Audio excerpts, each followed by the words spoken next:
bagay sa buhay. Alam niyo po, nagkaroon po ng konserto, di ba, doon sa ano, naisingit po natin dito yan, may konserto po naganap doon sa Cuneta Asodong. Hindi ko lubusang naintindihan yung anong plano ng Diyos, pero alam niyo po, yung pong si Tommy Walker, kilala ho yan sa ibang bansa. Dito lang sa Pilipinas, hindi siya masyadong nakikilala ng iba, pero yung kanta niya, kinakanta. Ano? Pero magugulat po kayo, yung mga kasama niya, kala niyo mga ordinaryong tao. Yung pong bahista lang, pag ni-research niyo siya, yung pangalan niya ay John Peña.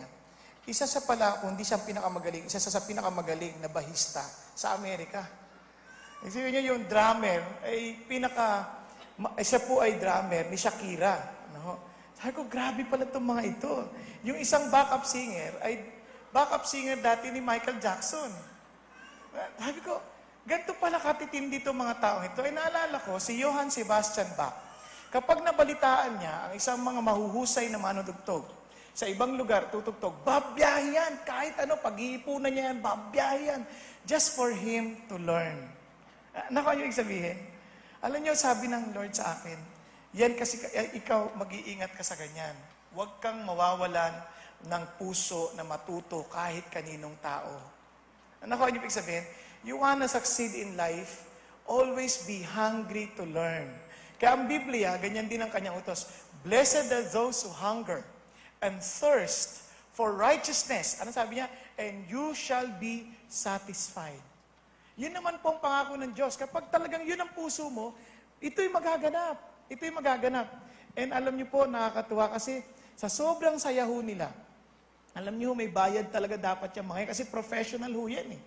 Sa sobrang tuwa nila, sa sobrang blessed nila sa atin, sabing ganon, nung tinatanong namin magkano, sabi niya, wala tayong pinag-usapan. Grabe, no? Wala tayong pinag-usapan. Alam mo, hindi ka kong mahimatay nung tinawagan ng kahapon. Alam niyo bakit? Kasi wala na rin talaga kami bibigay eh. Sagad na kami, sagad na. Pero todo pa rin, bigay pa rin. Pero ang bait ng Diyos, sabi niya, wala tayong pinag-usapan. This is our first time to see and to minister with you and nakita namin how serious you are in your work with God. Yan, nakakatuwa po. Kaya palakpakan lang ho natin ang Panginoon. Kahit hindi kayo nakasama, purihin po natin ang Diyos. He deserves the highest praise. Tayo po'y mag-pray sandali. Magpasalamat tayo sa Lord. God, we thank you, Lord, for this wonderful time. Thank you, Jesus, for the singing. Salamat, Panginoon, na sa mundong ito, wala pong expert. Lahat kami ay mga estudyante. Lahat kami patuloy na matututo sa isa't isa. Salamat po, the learnings we have is not for ourselves. It is somehow to be used to serve others. Panginoon, dalangin po namin na patuloy po naming hangarin, O Diyos, na makasangkapan ninyo. Hangarin na kami po ay patuloy ninyo, Panginoong Diyos, na hubugin at tunay nyo pong maging ganap ayon sa iyong disenyo upang kami po'y makapaglingkod ng lubos sa aming po mga kapwa. At higit sa lahat makita ito sa aming bayan. Salamat po, Panginoon Diyos, sapagkat dakila kayo. Di kayo nagbabago. Kayo ang Diyos kahapon, ngayon at magpasawalang hanggan. Kayo ang Diyos na siyang kumikilala ng bawat luhang pumapatak sa mga mata. Kayo ang Diyos na hindi kumakalimot sa mga taong lumalapit sa inyo ng may basag na puso. Kayo ang Diyos na siyang nagpapasapat sa mga taong nauuhaw at nagugutom sa mga bagay na tama. Salamat po, aming Ama, dahil alam namin kayo ang Diyos na siya magpapaganap ng dakilang bagay sa aming kalagitnaan. Maging malaya lamang po banal mong Spiritong isagawa ang palatuntunan ninyo. At wala kaming ibang luluwalhatiin kundi kayo na siyang Diyos na buhay. Amen. Amen at amen. Praise the Lord. Ngayong pong hapon, tayo po ay magpapatuloy sa ating aralin sa aklat ng Juan. Kung naalala ho ninyo, ang tema ng Juan ay upang makilala natin ang Panginoong Hesus na siyang anak ng Diyos, na siyang tagapagligtas. O siya ba'y, yun po yung Messiah, yan pong pangakong tagapagligtas, ng Panginoon, pangako ng Diyos, upang makilala. San gayon, kung tayo'y mananampalataya sa Kanya, tayo po ay mayroong buhay na walang hanggan. Yun po ang tema ng Juan.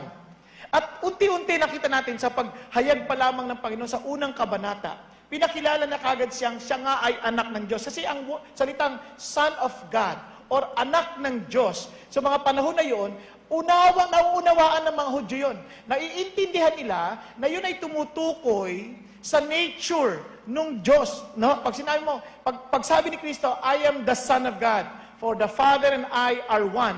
Agad-agad naintindihan nila yon that He was claiming to be God. Kaya nga gusto nila siyang batuhin. Kaya nung maging sa paglilitis niya, bago siya ipako sa krus ng Kalbaryo, yun ang tanong sa kanya, please tell us plainly, are you the Son of God? Sabi niya, yes, you will see me one day. Sabi niya ganon, there in the heavens, no? Parang seated at the right hand of God. Parang sinasabi niya, oo. Kaya galit na galit, sabi nung punong sacerdote, ano sabi niya? Pinunit ang kanyang damit. Wala na tayong ibang dahilan para hindi ito para hindi ito parusahan ng kamatayan. Dahil ito ay kalapastanganan. Naunawaan po natin. Kaya ito ay napakaliwanag. Kaya sa simula't-simula pa lamang, sabi niya, ang salita ay kasama ng Diyos. Ang salita ay Diyos. Ang salita, sabi ganon, ang siyang dahilan kung bakit nalikha ang lahat ng bagay na nakikita ho natin. Naintindihan po? Siya po ang manlilikha. Subalit bilang manlilikha, siya rin po ang sinasabi ng tupa ng Diyos o kordero ng Diyos. Isipin nyo, Diyos magiging kordero ng Diyos. Alam niyo yung kordero, yun po ay napakahina, yan po ay, tawag yan, lamb. No? Yung lamb na yan, wala ho yung kalaban-laban, defenseless. Naintindihan po natin, para saan? Para ialay para sa ating kasalanan. Naunawaan niyo po? So sana po nasusundan po natin yan. Ano? Yung iba po, dahil review lang naman, sige, pwede pa kayo matulog. Pero sana masundan niyo ng mabuti. Ngayon, dahil sa ating paghahangad, sabi ng Panginoon, kung meron tayong hangarin para sa unang kabanata, is for us to really desire God more than anything else. And if necessary, we are to desire nothing but Him. Kaya my soul desire is to know you. Yung ikay makilala ko, Panginoon Jesus. Bakit?